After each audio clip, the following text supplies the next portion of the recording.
Hello everyone that's watching right now. We're going to be doing a live pitch about our app infographics. Our main objective while working on our mobile app is to have a very accessible information about craft, especially to the people that lives in rural areas and don't have an access to strong internet connection.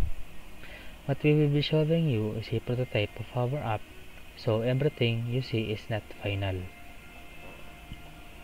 So when you first download the app, you will be asked to sign in with your account.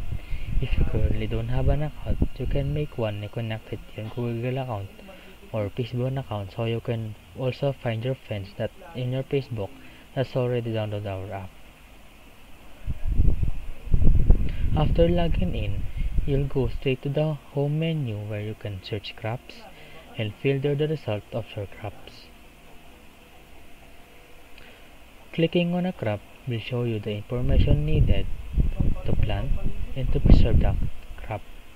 The information embedded to these are currently just for placeholder when we start building our application.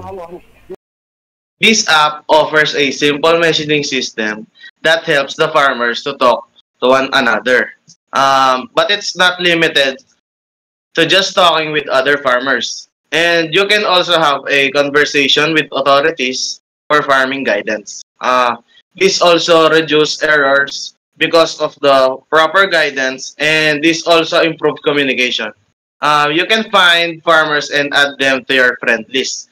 But this is only limited to chatting, audio call, or video call. And still on work in progress, and it will only be available if you have an internet connection. A pop-up messages notification is also in a feature in our app.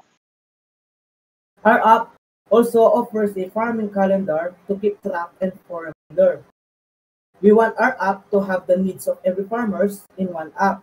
You can click the notification bell beside the planting, harvesting, applying fertilizer. If you don't want the notification of that action, but want to mark the calendar with the color coded signal, you can also click the select crop. If you want to specify the crop you want to harvest, plant, or apply fertilizer to. You can see the chat pop-up feature to let you know that someone has sent you.